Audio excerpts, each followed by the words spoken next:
So now we're going to start rigging our ship for animation. And I want to show you, just before we get into that, what we're building toward, what I would like to have the rig, how I would like to have the rig function for this ship when I'm done. So currently I just have this single control. Here it's called ship control.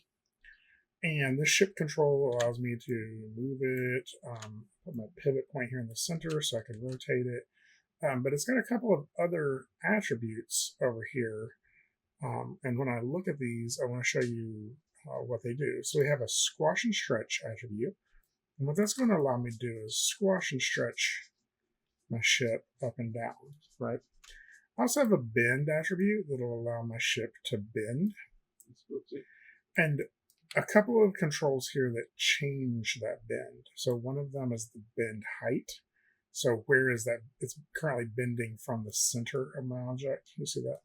And this bend height will change that. It'll either raise that bend point up higher, or we can put it down lower.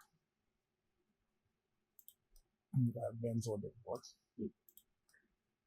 Yeah, closer to the ground. And then the third thing, or the last thing I have on here, is this bend angle. And bend angle is which direction is it pointing when it's bending. Right? And so with those three things, I should be able to get quite a bit of deformation out of this ship. The other thing I have on here is the option to open and close the door. And so the door can swing open and close. And you'll see by default, to be fully open is about 126 units. So it'll open, close kind of slowly. We can change that. We can animate that however we want to. And it will also still be affected by the squash and stretch. So that's what I'm building toward. So your version of the file doesn't have all of these controls. So we're going to build those. So let's go back to our previous save. Open scene. I'm going to open up my environment 13. I'm not going to save that. I've already saved it. And so yours should probably look something like this. I've moved Winslow and the arm out here a little bit so we can focus primarily on the ship. To make this a little easier to see, I'm going to go ahead and hide everything that's, well, no, I'm not going to worry about that right now. We can do that, but we're going to create some new objects and then we wouldn't be able to see them. So what we're going to do is create some deformers for the ship. And then we're also going to create a control, that little circle that we had around it.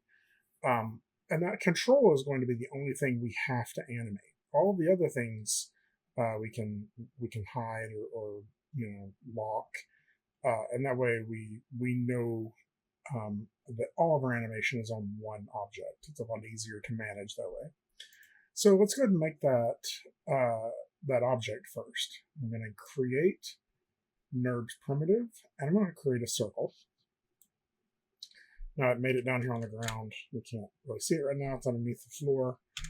So I'm going to go ahead and scale that up and move it up to where I would, like the sort of the center of my ship to be. Just for animation purposes, I'm going to go kind of close to the center. But after doing all that, I have all of this stray values on my control, and I don't really want those. So I'm going to do modify freeze transformation. And so that zeroes all that back out as if it were a new object on the ground.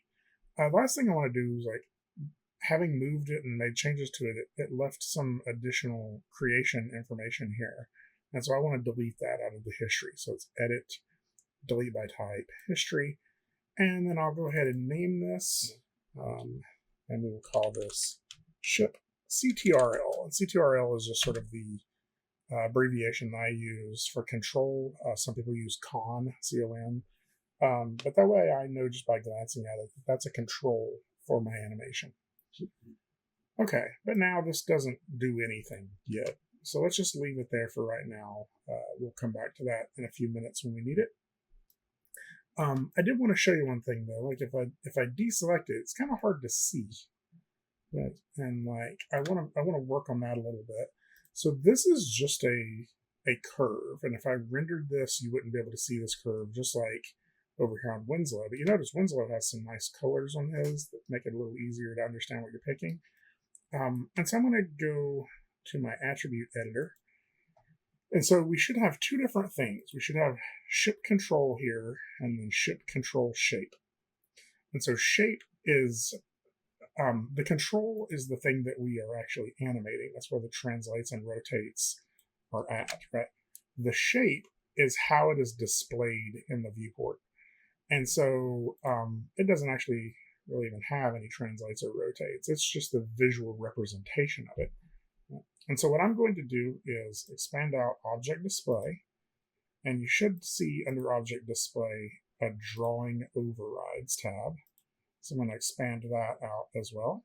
And I'm going to say click enable overrides. And that's going to allow me to choose what color I want this curve to be. Right, so now I have a red version of it. I could go back and try something maybe more with this purple. And that's a little easier for me to see now, and I can grab that and animate with that. Okay. So my ship consists of everything from ship door down to ship fin 3. It does not include the ground. In fact, maybe what I'll do is I'll hide the ground and the sky dome. So I'm just going to select those and hit Control H to hide those, just so I can see this a little bit better. And the reason I didn't do the isolate selected is because I'm going to create some new things here in a minute, and since those are not selected or not in this selection, I don't want to have to, go back and re-isolate selection every time I create something new. So, what I am going to do is select everything that pertains to my ship and hit Control G. Now, we talked about parenting earlier. Essentially what I just did was I created an empty or an invisible object called a group, and all of my objects for my ship are now parented underneath that group. Right? So now if I select that, I can move all of those together with the group, right? And you notice something that is missing there is that light that I have inside my ship. And I put a light in there just to kind of give it a little bit of an illumination through that window. So I could always put that in there as well. I think that's area light 3. I should really name these a little bit better. Let's see. Yeah, I'll call this interior ship light. And I'm going to parent that underneath my group. Just going to middle mouse drag that onto group 1. And of course, that's a terrible name. So we're going to rename group 1 ship GRP. And that's for group.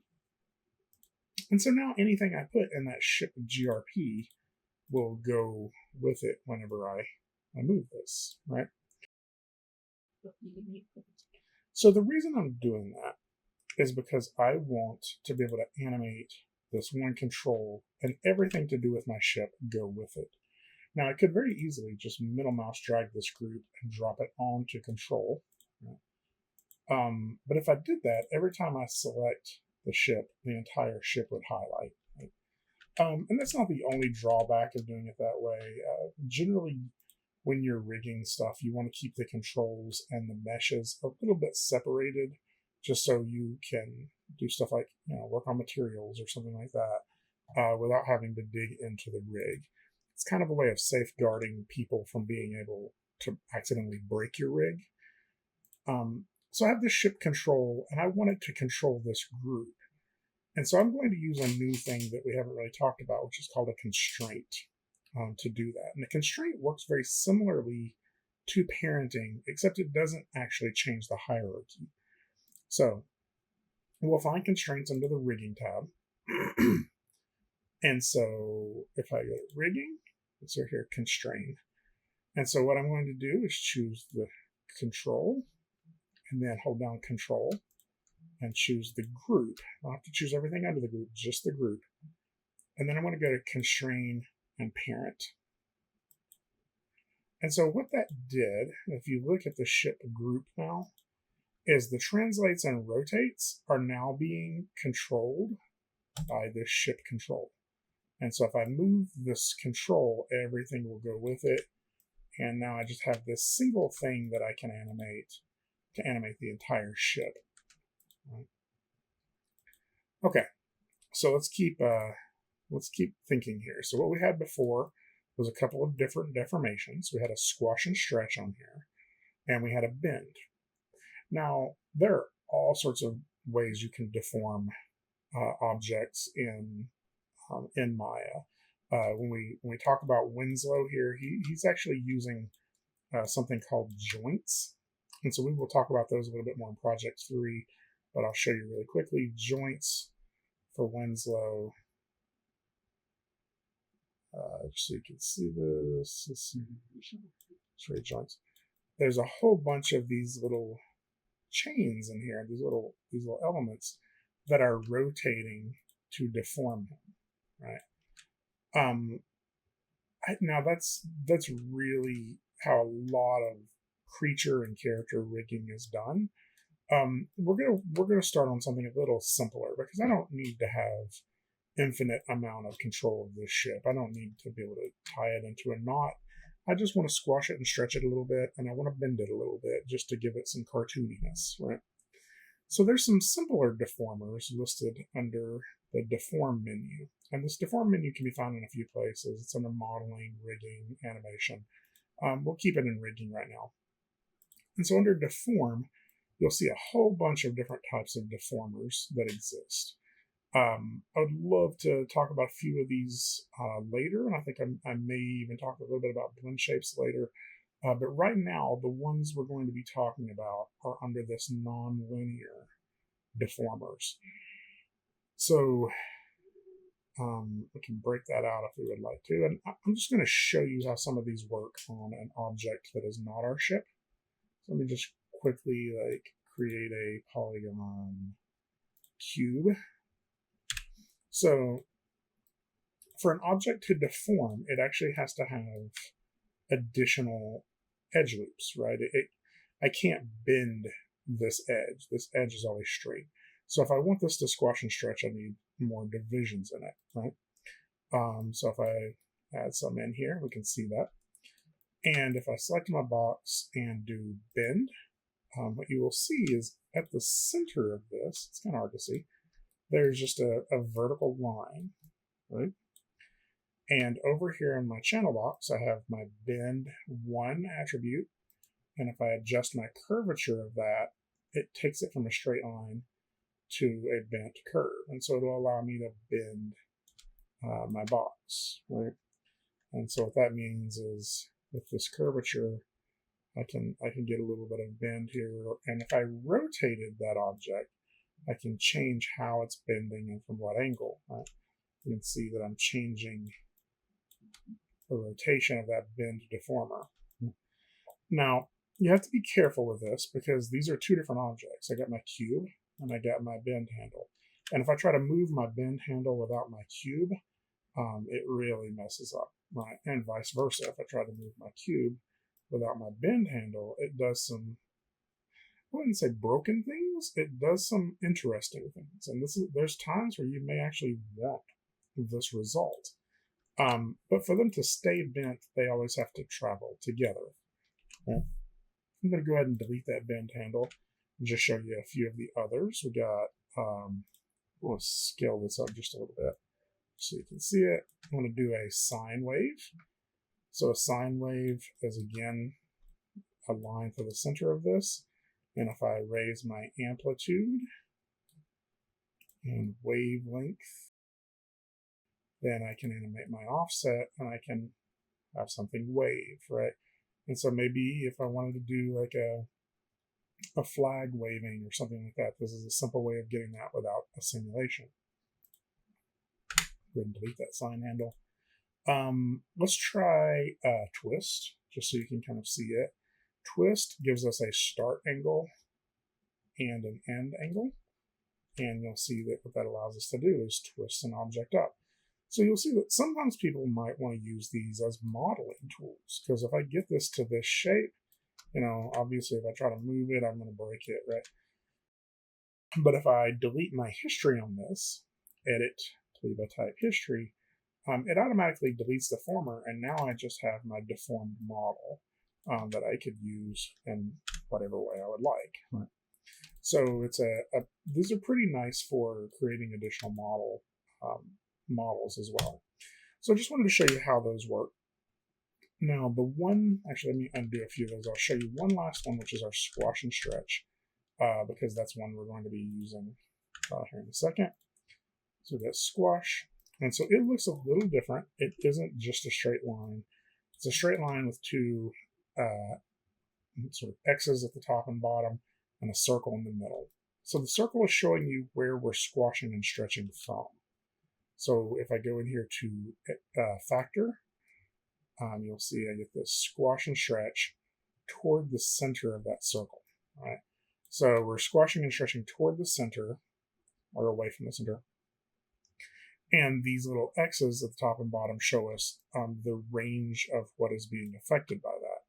So my low bound is this low X, and the high bound is this high X. And so if I adjust that low bound down lower, or let's say higher, right, and adjust my factor, now it's only squashing and stretching the top half of it, right? But if I moved this entire squash handle down, then my factor is going to do the bottom half, right? And I could then extend my high bound up, and it looks the same, but you'll notice that my pivot point now is down here at the bottom, which means my squash and stretch is happening toward and away from the bottom of this object. So really what these values let us do is change what we're squashing and stretching toward and the range it's affecting. So let's go ahead and delete all that. So we can apply these to multiple objects. So I'm going to select all of my mesh, and I'm just going to do the two that we know we need, the squash and stretch and the bend. So let's do squash first.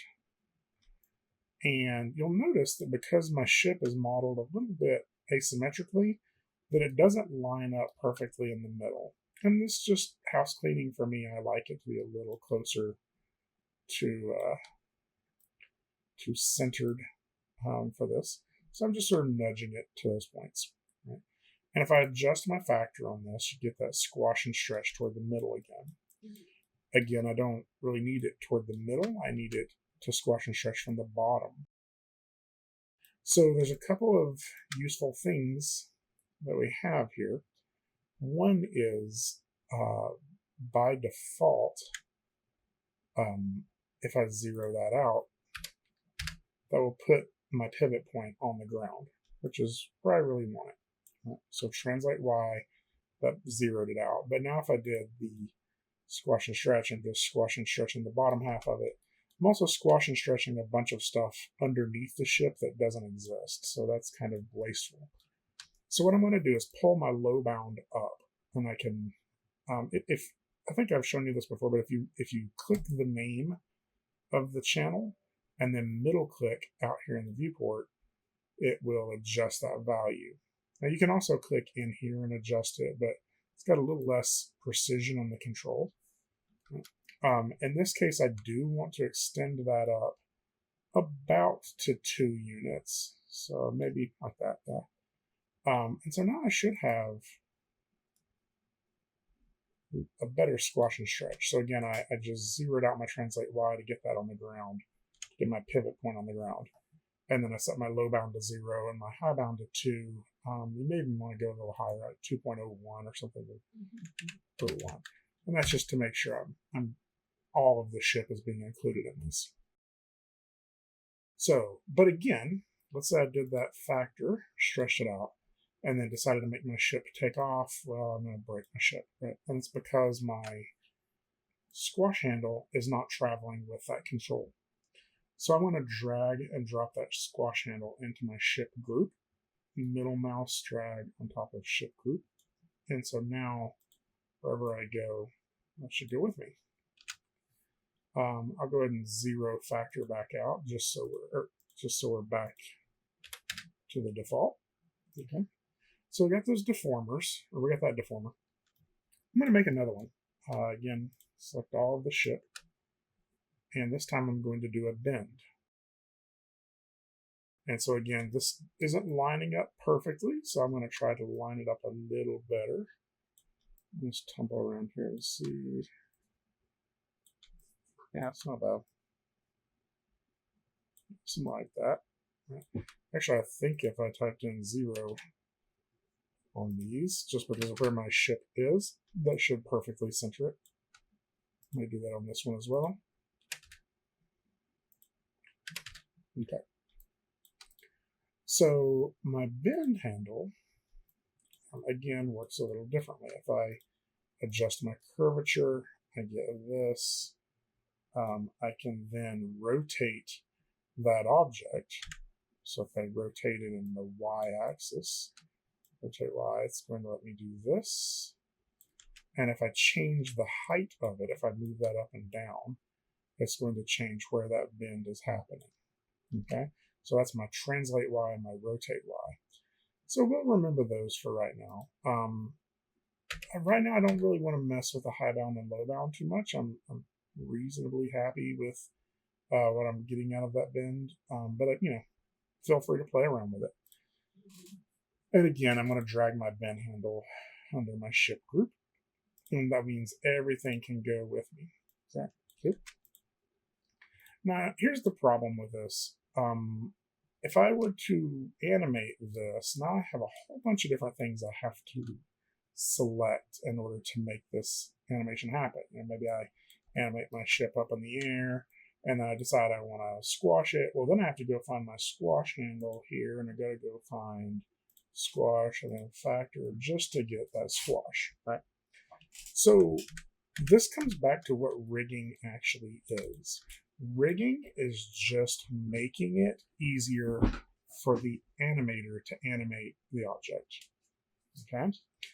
And with this setup, this is a little bit difficult to animate the single object. So in the next video, we're going to make it a little easier to animate by just having all of our controls on a single control.